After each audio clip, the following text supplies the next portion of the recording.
Hello, Darthvegan here, back with another tutorial for workers and resources, Soviet Republic. This episode I will discuss the mechanics of terraforming and some tips and tricks on how to do it at no cost, and also some tips and tricks on how to avoid some of the jankiness that you get with you trying to terraform around existing infrastructure or buildings. So to get started, we'll go up here to the infrastructure and we will select auto build from rubles, and we will go into our road infrastructure and build a road vehicles depot. Now this building is only about 10,000 rubles, and you don't need power for it, but you do need a road connection.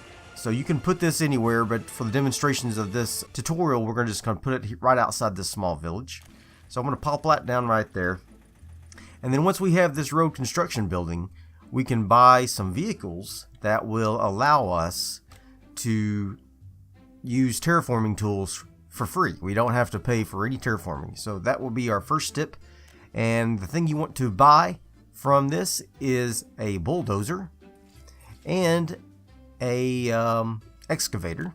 So we're going to get the excavator with the best speed level. So you can see on each one of these vehicles, it gives you some stats about it.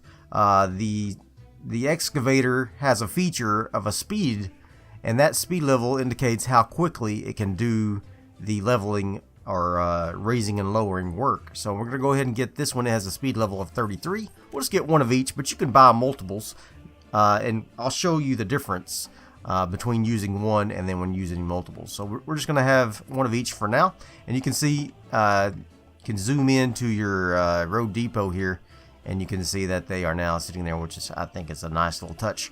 Okay, so when terraforming, when you have your terraforming menu pulled up, uncheck that you want to auto build from rubles and from dollars. Turn on your wireframe. That will allow you to see what is level and what is not level. And then we will move over here to some terrain that is not quite level here, and you can see that this provides a little steep incline from this road here. So if we try to build a road up, that's not steep enough to bother the game there. So if you decide to build something and you want to not build it, you can press the escape key and it will cancel that build order. Let's go over here to this area. You can see it says hold right mouse button to flatten terrain. Alright, so normally if you do this, it costs you rubles because you have to pay for someone to do that terraforming work. But now that we have our own excavator and bulldozer, we can right mouse button this little guy here. And if you just kind of move your mouse around a little bit while you're holding down the mouse button, your excavator will drive over here and excavate that, and you will be able to place your road. No problem. Now, once you place the road, you can see it's kind of a white color. That means it's just the blueprint of that road. So we're going to go ahead and check the auto build from rubles key, and it will build that road for you. Now you want to be careful if you're planning your city out and you only want to build a very specific part. It's easy to accidentally check this button to build one thing and it builds everything. So just be careful that you are not on the type of building that or that you are on the type of building that you want to build with rubles whenever you do that. In fact, I would say be very careful, because that can be a very costly mistake depending on how much you have planned out. Let's uncheck that again and go back to our terraforming tools. Let's go over here to this area that is a little yellow and a little red going up into this mountain area. Now let's say I wanted to flatten this to build a facility. Now there's two ways you can do it. Alright, so whenever you want to construct a large area, you might want to flatten the area first before you begin your construction. And one way to do that is to choose a large building such as a steel mill. It gives you a large footprint, and you can kind of flatten out a large area using this building rather than just using the tools that are provided. And this tends to be a little more concise, at least in most cases. Okay, as we use our excavator to put down the footprint of the steel mill, you can see that it is lowering the terrain on the upper hill part, and it is raising the terrain on, or it will raise the terrain on the lower end of the hill there. And once it is all flat enough, the excavator will cease its mechanics, and it will go back to the road depot, and it will be done. Now there is a range with the road depot. They can only go so far away from the road depot, and I don't know what how to determine that at this time. There's not a radius that it displays, but if you ever try to build something or use the terraforming tool and it shows that you are out of range, then perhaps you need a road depot closer. Alright, so now that that footprint is done, I'm going to press escape because I don't actually want to build the steel mill. So now you can see we carved a little shelf into this hillside here, and it's nice and flat. It's perfectly flat. And we raised up this area, and we lowered this area, and so now we can place some buildings here. Now that's a great way to do things. However, there is a little bit of a drawback, and the drawback is this: that if you were to place buildings here and then try to build roads leading away from these buildings, you would probably run into a little bit of a heartache when it tries to go up and down these hills. So yes, you can terraform those as well, but I think it's best to do all your terraforming in an area at once, especially if you're going to have buildings laid down, because that greatly hampers the terraforming process if there's buildings around. So for this instance, we could use the level terrain height from center, which these two options, both of them are pretty similar, and they both use the bulldozer that you have in your road depot, whereas the raised terrain and lower terrain, and if you're building a infrastructure or building, those all use the excavator to do that work. Alright, so you can see I've put a nasty mar in my in my flat area there, but the reason why I wanted to do that is to show you what it will do if you just tried to build buildings here and then roads out of there. Obviously it would interfere with your building plan, so I've ran into that quite a bit with my organic building style. So let's go ahead and get the bulldozer here.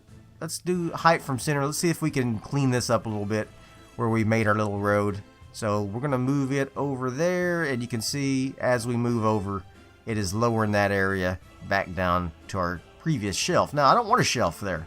I want to build other things. So I'm going to go ahead and slowly move the bulldozer over into the hillside until those little yellow lines become green dots. And that's just the bulldozer lowering that area. And obviously, the more bulldozers you have, the faster this work goes.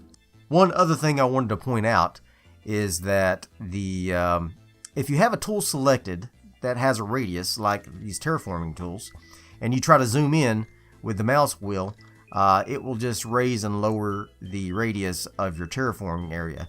To zoom in and out while having a tool selected, you must hold down the shift key and then use your mouse scroll wheel, and then you can zoom in and out of the area. So let's go ahead and come over here and buy a couple more bulldozers and excavators, just so you can see the difference, how quickly the work can go. If you hold down the right mouse button while you're moving along the map, you can kind of drag it and give like a very quick map movement there. So, alright, so now we got a few more bulldozers. I'm going to go ahead and try to level this area. You can see now we got 3 of those little guys just running around. So it might be a good idea just to have a road depot just with bulldozers and excavators if you have enough money to throw around. I would highly recommend it, especially if you're impatient like I am. I'm a very impatient guy. That's what leads to a lot to my my organic style. Anyway, one other thing I wanted to show you is how buildings can affect terraforming. So I'm going to throw a prefab in here, and I'm going to put it down here, and another one right there, and another one right here.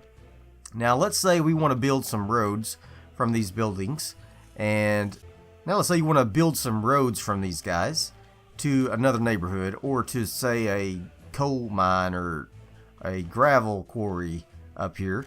Alright, so now you want to connect your roads from him to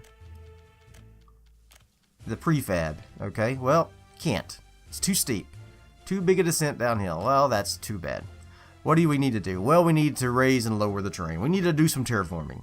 So let's get the terraforming tool here with the with the height to center, and we're gonna raise the terrain a little bit as we go away from the building. Now you can see one thing straight away is that the terrain that is right here on the building stays static no matter what. No matter what I do with my terraforming tool, that footprint of the building always stays the same. Alright, so if we build the road a little bit at a time here, you can see that you can build the first little section, but the rest of it is still not within the range of the leveling that it requires before it's considered too steep or not.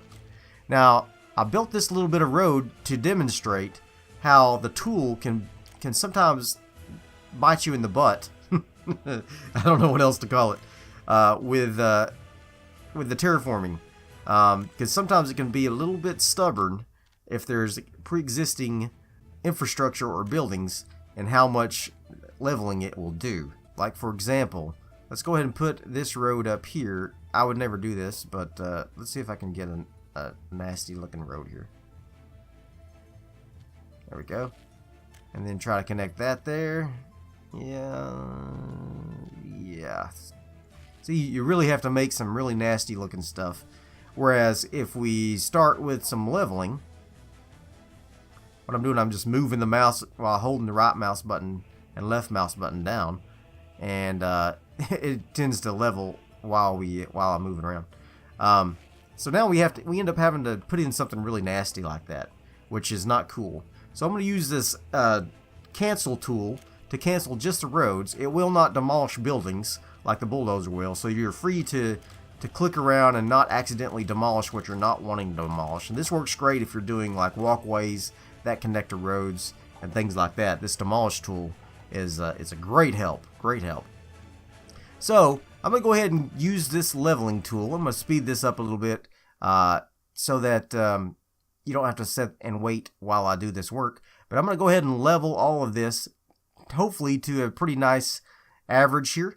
And then we can show the difference in what we can do with the roads and how much leveling prior to building can benefit you in the long run.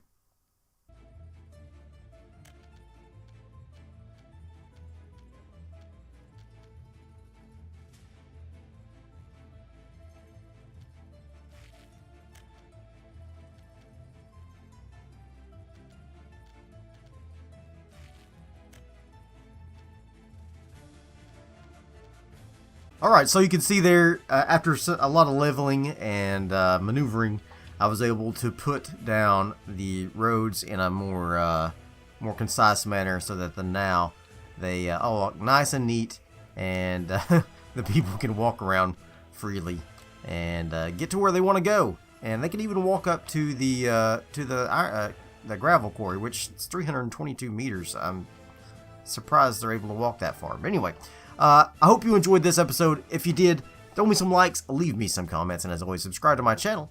And I will see you guys next time. Bye.